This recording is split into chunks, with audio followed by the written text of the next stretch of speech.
Adventure in Pipeman on W4CY Radio.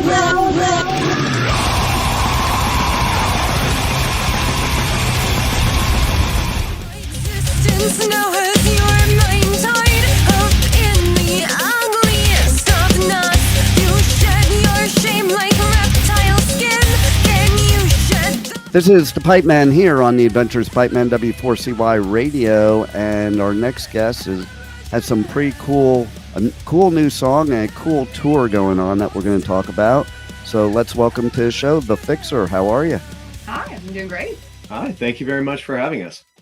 Oh, my pleasure. And I got to tell you, I really love your description on Instagram because it just totally describes you. Dark, sexy, loud. Thank you. Thank you.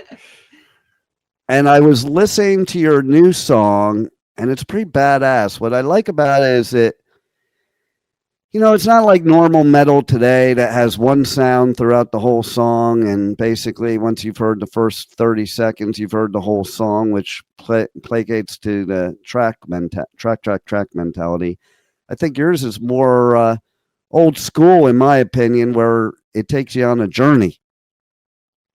We do have a bit of old school with us. I feel like, the Fixer naturally has a lot of varied influences, even outside of metal.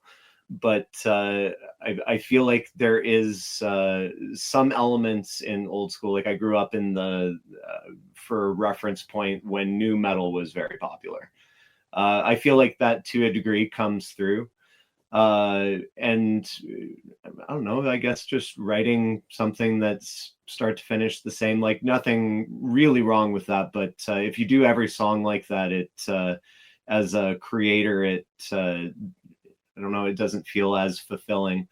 And it's kind of just a challenge to keep a song moving and still keep it cohesive, listenable, and interesting all the way through.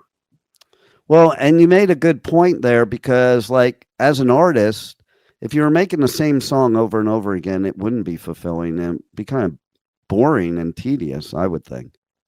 Every day that you get to pick up an instrument, a guitar, and it's never a bad time, but it is the creating interesting songs and not just doing the same thing every time that kind of keeps you motivated to keep doing it. Otherwise, I feel like eventually it would burn out. But the actual activity of playing an instrument, I just feel like it's a fun activity. If anything, it's kind of like the opposite of what's going on, is that I feel like we have too much potentially variety in our music, and we have in the past struggled to make sure that like an album is cohesive, or like a set list has enough of the same sound, just because I feel like we want to play with so many different sounds, or at least transition between things tastefully. It's but that in itself is actually a fun challenge as a creator to be playing with different sounds and figuring out how unlike things can go together. Yeah, and I do love your point about it has to be cohesive. To me, that's old school too. Because, like, we live in this day and age where bands put out singles. So if you put all those singles together on an album, they wouldn't be cohesive. But old school, you bought an album and you listened to the whole album, or CD or cassette tape or whatever it was.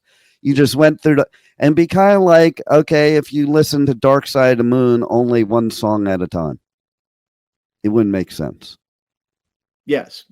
And that is actually true with our album, Your Lie, where we did have like an overarching lyrical theme through it, even though we do feel like it jumps a fair bit genre wise and even topic wise, but there is, it does connect each song into a general theme for the album. So we do like creating the album experience still. It's fun to do a single once in a while just because you're not really bound to anything, but there's still something about creating a full experience from start to finish.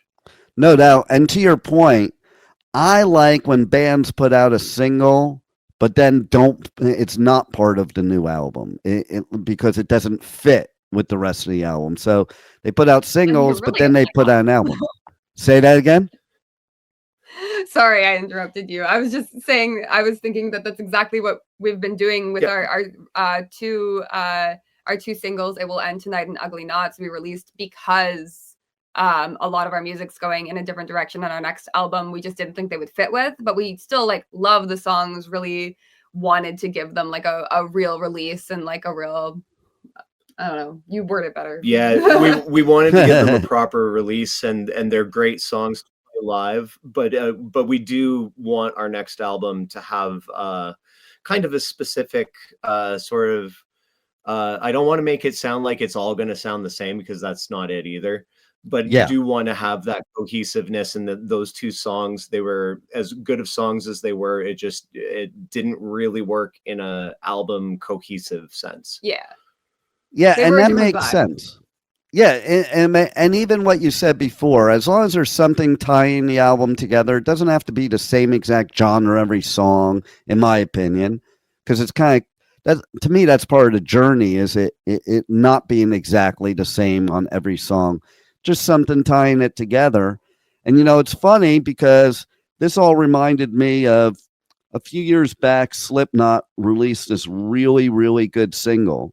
And then they released an album that was the same name as the single, but the single was never on the album. And I thought that was kind of wild in one place, but then based on what you were saying before, it made me understand it now. I was like, oh, well, now that makes sense. Yeah, it's interesting in the new landscape of how you can release music as an artist, because there is actually a lot more options of how you can present your music now in just with the internet, the way multimedia accompanies your product online. It just kind of changes things, and it does rather I try to not always be old and go against the new way of things being, because it does add some interesting things that you can kind of play off of in the new musical landscape. Even though there's still definitely some stuff that I obviously knowing that we like to do the album experience, that's a little more old school minded. I totally agree with that too, because I think you have to be a little bit of both, in my opinion. Like, you can't just be old school and forget about new, because I kind of relate it in radio. Okay. I call the old school radio people that they have WKRP and Cincinnati syndrome, which I don't know if you would get that in Canada, but it was a very popular 70s TV show called WKRP in Cincinnati. And I feel like a lot of the old school terrestrial radio people, they all want to hold on to something that does not exist anymore. And the radio stations that are smart combine a little bit of that old school, but use the new technology and the new school way of doing things. Yep. Even with the way, like, I actually do our audio production for our releases. And when I first started, it was right at the beginning of digital when I started learning about audio recording. And the person that mentored me actually made a very specific point before he would show me any of the digital tools. He made me do a few recordings on ADAT tapes. Right. Just to know what the process of recording on the old medium before moving in, to see the progression of how it got to where it is now. And I find that very valuable, even just in a mindset of how to approach thinking about things. Being stuck in where things were isn't helpful, but it's also not helpful to not see why it worked in its time. The new school has a lot to offer, but the old school was great for reasons too. Is that the same person that made me do the same thing with film? It is the same That's person. so funny. Yeah, we have a mentor that we didn't connect through in any way, shape, or form. We just happened to be taught by the same person, him audio and me video. And yeah, That's wild. I learned how to do all the video stuff on like film first. Way like before you touch anything digital, learn how to do it on film first. And I really do appreciate those foundations. I feel like they really shape probably the way we both approach the different forms of media. Yeah, it just gives you more ideas in your toolbox to work with. It's learning is it's never a bad thing. Even if it's not something you're going to use all the time, just the perspective it gives you is always positive. I think it's brilliant, actually. And the reason I think so is I think it makes you better at the new school to know the foundation. I kind of equate it to technology nowadays. So I'm somebody, I learned all the programming languages that built the internet and built social media and built computers. And I look at people that have never had that experience, and they think that just technology just works. They don't know what works behind it. And as a perfect example, they all get, like viruses and spyware and all that. I don't even use antivirus or anti-spyware, and I never get either because I understand what to do and what not to do to avoid it. It is like I do because it's like the idea of moving into a new workplace that has a lot of very like specific systems that have like their little quirks. If you weren't there to see how those quirks got into their system that is operating, it's challenging. And the only way you really get that is if you do look back from where you are necessarily starting, getting a bit of history on where you are. It doesn't have to be into the weeds or anything, but having some sense of the history of why things have landed where they have is always a valuable thing to know.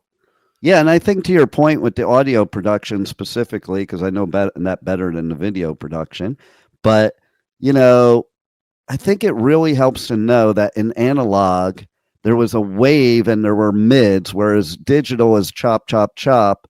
So by knowing that, I think you're able to create a better sounding digital sound because you know that you have to compensate for that. Whereas I think people that only know the digital, they don't know that there were mids. I think they just think about, I don't know if that aspect of things always comes to mind for some of the new school people until they've been at it for a really long time. Right. And then even if it's not actually knowing, if you've even just worked recording on older like say on tape, you'll just hear the difference if you critically listen long enough. Yeah, you'll hear those little subtleties. And it's again the biggest thing I think the enemy that a lot of people face now is just the time, the expectation that life has on us. Life moves really fast to try and get all of the actual hands-on experience to get there. I do sympathize with the newer generation that didn't learn these things just ahead of the internet age, because I'm one of the interesting ones where like I grew up without internet, and then partway through my youth it became very prevalent. So I see the benefits and drawbacks from both ways, and it's to me it's a very cool thing. But I definitely don't envy the battle to get the handle on the hands-on that the new school would be facing. Yeah, totally. And it's funny because I remember one time I was telling my youngest daughter, I was like, some days I just want to drive down the road, throw my phone, my computer, my iPad out the window and keep driving. She goes, "Who you kidding, Dad? You're just as addicted as anybody." And she's right, because I'm a techie. But I said to her, "You're absolutely correct, except I do remember a time when I didn't have all this crap. And it was kind of better in some ways. It was my generation, Gen X, built this stuff to make things easier and have more time in our life. And and it actually worked out the opposite. It in its own way created a little bit of a monster. Right? It's one of those interesting things where I've looked back at it, and the access to learning that I've had through a lot of these tools is incredible, but the amount that it sucks you away from real life is, the other side of the sword. I Right? love the idea of like everything just being on your computer and your computer being in your home and no one expecting you to be able to magically do something right now. But Right? like looking at it as a writer, the abilities that we have now with digital production as a tool for creating, I like, just the possibilities, and the more creative you're thinking about how you're using these tools in your writing can be real door openers. Yeah. It's a lot of it is just like being really critical about how you are using these tools. Are they actually helping you? Yeah. Totally. And I also feel like where the advantage is artists like you nowadays can do things on your own to where you have creative control, instead of having record labels and people like that dictating how you should do your art, because they're the only ones that know how to make it. You know how to create it, but they're the only ones that knew how to produce it. And I think it's great that artists can produce their own music now and not have to be subject to that. So, and this is again coming to the two sides of the sword, because I feel like now a lot of artists have that ability where before maybe it was access to things to fully realize their vision of what they wanted for their music. Now you can realize in a lot of depth with us that use a lot of electronics and synths in our music. Being able to use the new platforms for that part of creating is like, it's endless. Like, it's just so cool how much depth you can get on that aspect of things. Yeah. We still like tube amps. We play the tube amps alongside the digitally programmed stuff too. But then again, a lot of artists I feel like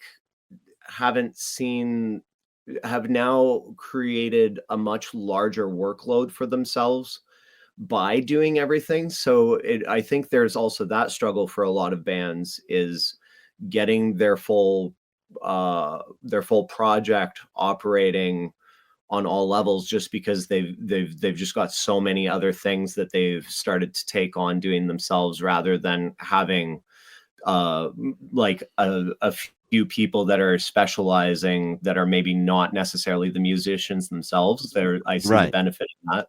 I'm as sure well. you would. He does a lot. being a DIY band and having been really motivated to try and do as much as we can on our own and learn as much as we can, totally see the blessings and curses. Totally. Same here. And like, you look at the old school DIY bands compared to new school DIY bands. DIY bands now could definitely probably blow away the old ones, because you think of the old school punk bands that were DIY, their sound quality sucked, their instrument quality sucked, but they were doing it all on their own. Whereas nowadays they can make everything just as professional as if they were with somebody professional. Yeah, the access is a lot better, and the access to the world as well. Like, I don't feel like we would have been able to connect without the globalization of the internet and being able to share our music around the world. And again, seeing the blessings and curses, because I look back at some of those older recordings, like I was talking about it with our tour mates Technosis, about looking at, say, recordings from like just ahead of when digital recording became a thing. And they're doing all of this stuff in the room. They don't have all those bells and whistles.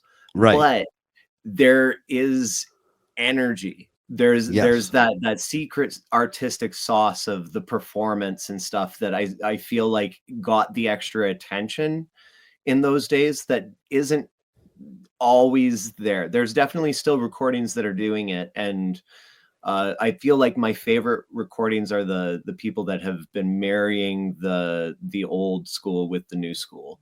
Totally. That's that, and I feel like that's something that we've kind of made like a goal to like try and figure out those things, to not abandon our past and just do new school stuff, and also not be stick in the mud old fogies, and not these new school bands, new school producing approaches, and that like, you know, seeing the benefit that's come from those. Yeah, and then look at like some of these artists that have become huge just by using TikTok. Like those are artists that probably would have never been heard of before, ever, no matter what, you know? So I think that's the benefit. I'm with you. There's two sides and you got to use both. I think that's even what, like the internet age, you know, that I remember when it's first started and all the internet companies, the .coms are like, oh, brick and mortar is going to go away. It's never going to. And who are the companies that are biggest on the internet now are the ones that combine forces with the brick and mortar, not try to separate themselves. Yeah, we are still real humans. We are still living in a real world. Computers and the digital age, they're tools for us navigating the real world, not to become the existence contained in a box. Totally. Now, you guys are starting a tour tomorrow. My birthday is on the 11th, and you have, I saw on your latest Instagram post about you have a very cool show coming up on my birthday. I wish I could be there for it. Let's talk about the tour and that show right now. So we're very excited to be kicking it off in well, we've actually done 3 shows in Quebec that were last weekend, that were billed as part of the tour, and then tomorrow is the first day that we pick up with our friends in Technosis for the rest of our dates. And we're playing one of the smaller regional towns just a few hours out from our hometown of Thunder Bay, called Fort Francis, which is super cool. They've been very good to us in the last couple of years. It's a very small place that doesn't get a lot of touring entertainment, so we're super excited to get into to a region that doesn't get a lot of stuff, let alone something as different as us, as different as the Fixer and our tour mates Technosis. I'm also really excited. This is the first time we're going to go to this particular venue. It's called the Pink Parasol Tea Room. And it is, from the pictures, it is exactly what it sounds like. And I just can't wait to be a goth in that space. Yep. That'll be so cool.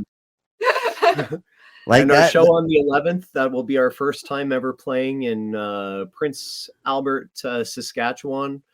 We're very excited to be doing what's special about that show is our friends from a rap group, Seven Sinners, from the Paw, Manitoba, are coming out for the show there, and we have a special song that we've collaborated with them that we only get the chance to play twice on tour with them, and that will be one of those shows. Yeah. Nice.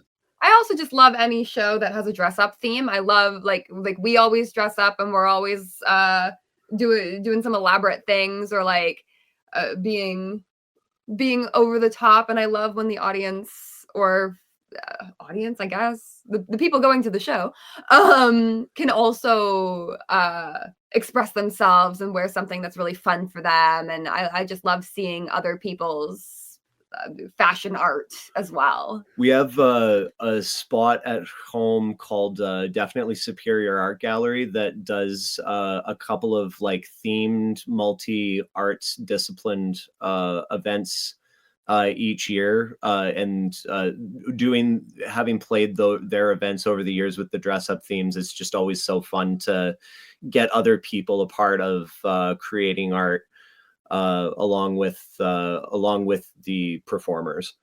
And we're actually playing a show of theirs to wrap up the tour, the Hunger 18, which is their massive Halloween event, and it's nice. I can't even remember how many venues.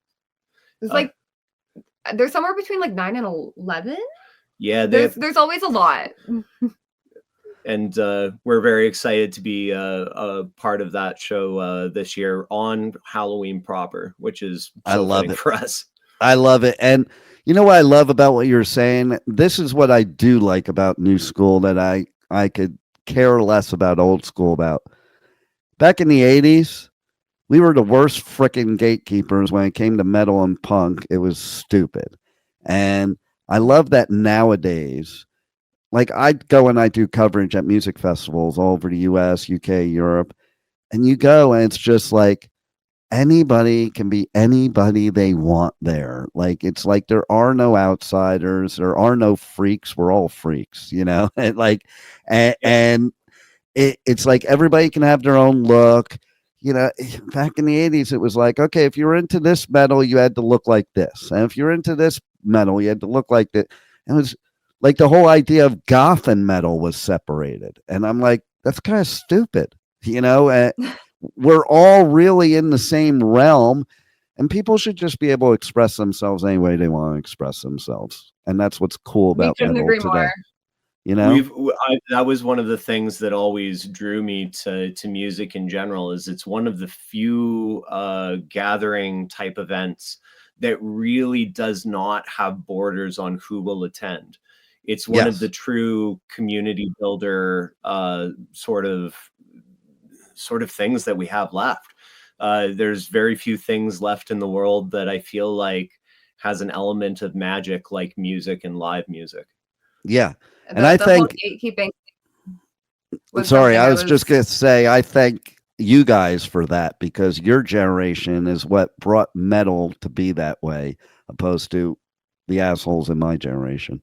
but I actually, my experience too, like I saw the gatekeeping in my younger years, but I also think so fondly of the metalheads, you know, when I was, you know, had been in my first band and was really like at all the shows every weekend or all the weekdays, any all ages shows that there were here, I would be out. And then the old guys would every now and then pull us along and pull us on one of their bills and mentored us through, and were really supportive. So I actually feel very fortunate to have been where I started to see the older generation starting to reach down and embrace that things were moving in a new direction rather than a preservation aspect, because it's like what was going on in the 80s, if it wasn't for you folks in the 80s doing that music, there would be no space for the Fixer to be progressing. Well, that's the same as after us. There's, you know, after our generation, it's somebody else is going to have to wave the freak flag. Progressive. And what were you going to say about the gatekeepers? What were you going before I rudely interrupted you? I was just going to say, like being kind of like goth, but not super goth, and like metal, but not super metal. Like I was really afraid when going out into the world and presenting the way we are, that it was going to be really difficult. And I've been so pleasantly surprised that so many people and venues and places online have been so welcoming to us. It's really so nice. I feel like the community is just so like supportive, and like we just all want to make art together. Yeah, right? I do feel like there is a hunger for people looking for music that is very authentic, very much putting your heart into music, and you know, putting it all out on the table when you're creating or performing. And you know, we make that a huge importance in the band, and I think a lot of people that can break down preconceived notions about genres or what people's impressions of what we are or aren't. I love that, because that makes bands unique nowadays, the blending of genres, and instead of you need to just be this. And I also I thank Amy Lee for exactly what you were saying before. Like, she's goth, but she's also not too goth, you know, and like she was exactly who I thought of when you were saying that, because everybody loves her, whether you're a goth or not. Yes. Yeah. Honestly, the life is too short. There are way too many things that are more reasonable to bring you down in life.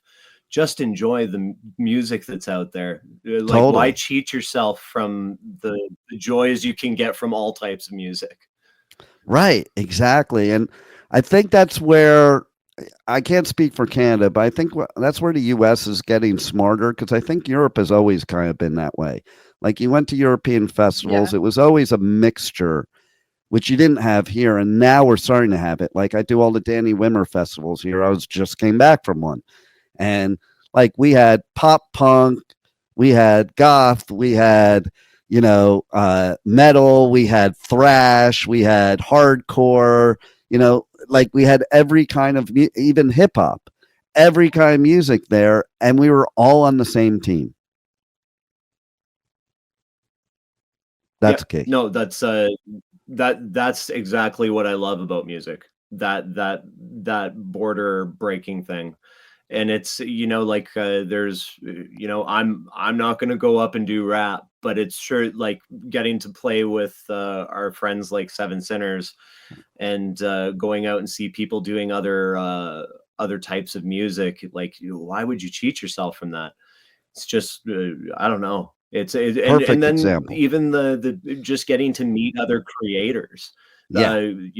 I've found some of the best people I've had interactions with are almost always centered around live music. Right. And you could still learn a lot from people in other parts of the genre or other genres. And maybe there's something that creates some influence in your music that makes you unique, that came from somewhere you would have never expected. Absolutely. And especially with some of the touring we've been doing in some of the smaller areas, there's not a lot of similar sounding bands or other people to play with us. So we have had the opportunity to do shows with rappers, with hip hop groups, with just completely different genres, or like somewhat similar genres that aren't really similar. And like, it's so nice to just get to meet all the people and get to experience the music together. Well, like, I just thought of too, when you're talking about that, when Lady Gaga performed with Metallica, and I was like, oh my God, what a badass she is. She's a badass metalhead, And it was right after she did something with Tony Bennett. So it's like, I had a whole different respect for her because she's so versatile, and she Gaga doesn't gets even it. care. She doesn't even care what genre or whatever. And I mean, like, I remember being in awe of her when she was doing that performance with Metallica. I'm like, who knew? But that's what's cool. I mean, bringing up Gaga is probably one of the less obvious influences that goes into the picture. We definitely listen to Lady Gaga. We actually, the only cover that we have right now is a Lady Gaga cover. Nice. Which one? Applause. Nice. Well, she's like super talented. I think she's goth, personally. Like, she's just an artist. She's exactly. Just like, it's all art. And I feel like we resonate with that too, where it's like, yeah, you got, like, if you can only pick one, you'll call her pop. But like, and if you have to pick one, you'll call us metal. But when you really start peeling back the layers, you see that there's more than just that. There's a whole bunch of layers to what makes Lady Gaga what Lady Gaga is. And I only could hope that I could be part of creating something that has something like that, that's that interesting and well done. What's cool about her too is, so I interviewed a band last year at one of the festivals that was like a very extreme metal band. And two of the members in the band, they actually work for Gaga. Okay. And they play for Gaga. And that doesn't surprise me.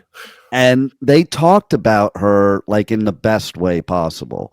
And they were like, yeah, she's the one that encouraged us to do this. And for that, I have mad respect, because there's so many other artists out there that wouldn't do that. Perfect example of the opposite. That is Metallica with Jason Newsted, because that's why he left the band. He wanted to do some side stuff to explore his own creativity that had nothing to do with Metallica. And James and Lars weren't for it, and now they realize, like, if you listen to James and Lars now, they realize how stupid they were, that they should have let him have that outlet, and it didn't affect Metallica. That's what they were afraid of. It would affect Metallica, but it doesn't affect. And I think it has the exact opposite, because these two guys, man, they would do anything for Gaga just because of that, because she encouraged them. Yeah, I look at that even with our bandmates. It's very, very similar where it's like, there's no way when you're doing a band, and especially when you're grinding and putting your all into it at the starting levels, you always worry that something's going to go sideways with your project. But at the same time, the benefit that you see from musicians getting to go and do things with other musicians, they bring it back, but like just naturally, right? Yeah. Our drummer Null plays in the band Technosis that we'll be touring with, and he also has an awesome band called the Vertebreakers, and our bassist plays with another band called Phoebe the Phoebe. So we do have members that work on other projects. I've been just kind of the one that, just because I've been doing so much of the behind the scenes stuff with the band, and me and Mel, it's the Fixer has had to kind of become ours. Our It's our baby. Yeah, we can't. Right. We just don't have the time allotment to do other things. So it's nice to see what those two are bringing to the table, because them playing with other musicians is almost, it's not the same as me actively going and playing with somebody else, but they're still bringing cool concepts that have come from their other bandmates that I respect immensely. And they're more than happy to play with you because you're allowing them that creative outlet that they may not have in your band. So that's and cool. I've been the multi-band guy, and I know what it's like to have a band lead making it miserable for you to work on exploring. And and I know how much I appreciated when we just kind of set these things aside, listen to each other, what we wanted and why, and how we made it work, rather than getting hung up on what may not even be an issue. Right. And I think all artists need to experiment and explore, period. I think that's 100% part of being an artist. Yeah. If you can't actively be participating in it, like it's important to just keep yourself somehow dabbling in other things. Like, to me, when I get to go and say work on recording with another band, doing a recording for them, I feel like that's always such a rewarding experience on multiple levels. It just be able to see somebody else's process. It scratches that itch a little bit where I'm not having multiple projects that I'm working on. No doubt. And how did you guys finally find each other? Because it sounds like, based on what you said earlier, that your universes were bound to collide. You just didn't know it yet. Yeah. We have I was doing a Evanescence tribute. So I was living out my dream of doing some Amy Lee covers.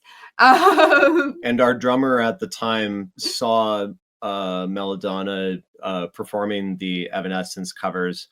And we actually at the same time had started as a tribute group as well. We were doing Rob Zombie tributes, and then later changed to doing a Rammstein tribute with a very small lineup change. So after we had done the two tribute bands, we decided we wanted to start doing some original music and try maybe doing something, that's kind of at least influenced in being the all-encompassing musical project that has some theatrics, has the visuals put with it, on the dark lean, but something in that realm with original music. And our singer from those bands was actually a very gifted lead guitar player. So he had moved into the lead guitar position in the Fixer, and then we started looking for a singer. We did try 2 other people before that were, wonderful people to work with. It just wasn't quite right. But then once we found Mel, it kind of solidified. The band's gone through a lot of changes since then, but the band really kind of really took its shape once Mel and I started working together. Yeah, now you have your sound. Yeah. And I have to say how brave you are to do Evanescence tributes, because every singer I know is afraid to sing anything Amy Lee. I learned how to sing with Evanescence covers because they were one of the only things that I was interested in doing that my music teachers would let me do because it was close enough to classical. Right. I'm like, she's a classically trained singer. Like, right? Can we do this?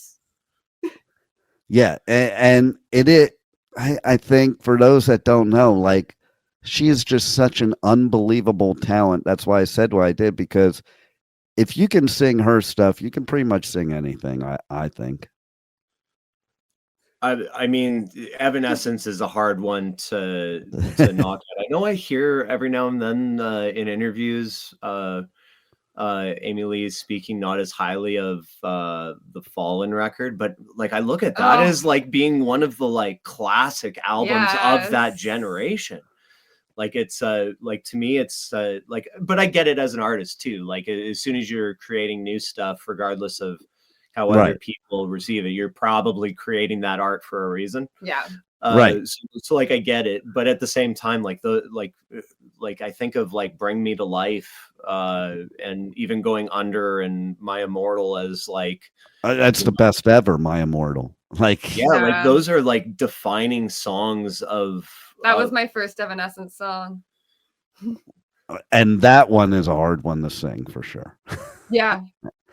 And I think I think it's true, though. I think a lot of times artists, they don't want to be defined by that one moment that most people define. Like the people that aren't true Evanescence fans, that's what they define Evanescence as. Bring Me to Life, So I get that part of it.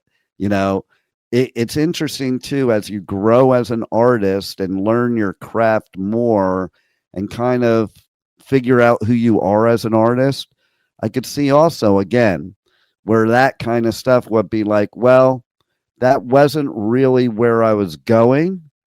Yeah. This is where I wanted to go, but it was a moment in time, type of thing, opposed to what people want to earmark them totally as. Totally valid. Like we feel it too when like now as we've had new music coming into our live set, it gets harder to pick set lists because there's songs that we know from playing for a while that there's some songs that people will come and want to hear, but you want to showcase where your progression is and where your heart currently is. But you don't want to cheat somebody of hearing what they've connected to. Well, and it's funny too, like the example I think of most is the band I Prevail. And a couple of festivals ago, we're like, okay, I guess we're going to play this song everybody wants us to play, and it's the Taylor Swift cover, which most people that don't know I Prevail, they know them by that song. And you could tell by the attitude, it was like, you're just not into it anymore. Fuck, why did we ever cover this song? Because now we have to sing it forever, type of thing, And they want to be known by other things, especially, like you said, as you're writing new music, you want that music to get out there because that's who you are right then and there as an artist. Yeah. But you sometimes have to step back and see a grander picture than just yourself. Yeah. And it's that is a challenging thing to do when you're an artist and you're very attached to your music. But it's I feel like I don't know. I just don't understand why you wouldn't want to relish in the fact that somebody is getting so much out of something you Right? created. Right?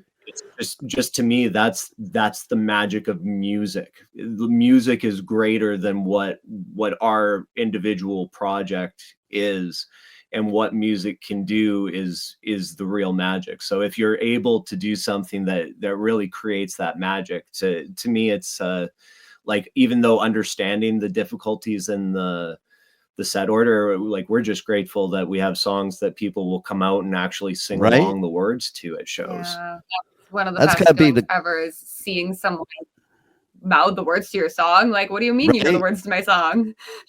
That's what I was gonna say. Yeah, Like, that's it's gotta be the best feeling ever when you see people It singing your really song. is.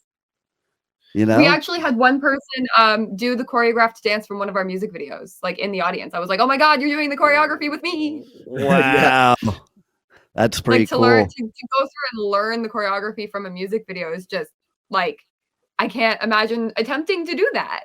I Like, know. personally, that sounds so hard. I know it. That's so badass. And then, or like, at Aftershock, which I just did, Bring Me the Horizon headline, and they brought somebody on stage to sing a whole song, like just random from the crowd, and this dude did it like perfect, and Ali just sat back there like, you know, he was just sitting there admiring while the dude sang the whole song on stage. Oh my god, that's like my Evanescence fantasy. Right? You know, so I mean, it's, I think to Ali that was like, wow, how cool is this, that somebody actually knows my song so well that I don't even have to help. I can just sit here and watch, you know? So I mean, that's what it's all about. Yeah, when you can see something like that way, and like, to me, it's just being able to see somebody get that much joy and know that that experience of coming to the show and having something like that, whatever kind of moment it is, and I know that that's going to make their existence around them feel better, extending past the show. That's the goal. That's like why music should be happening. That's why live music is important and special. 1,000,000%. So tell everybody how they reach out to you guys on socials, check out your music, check out your tour dates, merch, everything. So if you want to check us out online, on most platforms, we are The Fixer Canada, aside from Facebook, where we are The Fixer Band. And definitely head on over. Feel free to reach out to us. We love getting to interact with people, hear what you think about what we're doing. Make sure you come and check out the remaining tour dates on our Ugly Knots tour. We have dates between Ontario and Alberta in Canada. And make sure you stay tuned to our socials, even post-tour, because our plans are to, once we get home, start wrapping up the writing that we've been doing over the last year or two, and actually get to working on another full-length album. Can't wait. And you guys are badass, and everybody needs to check you out. I don't care where they are from in the world. They need to go to Canada and check you out. So. Well, thank you.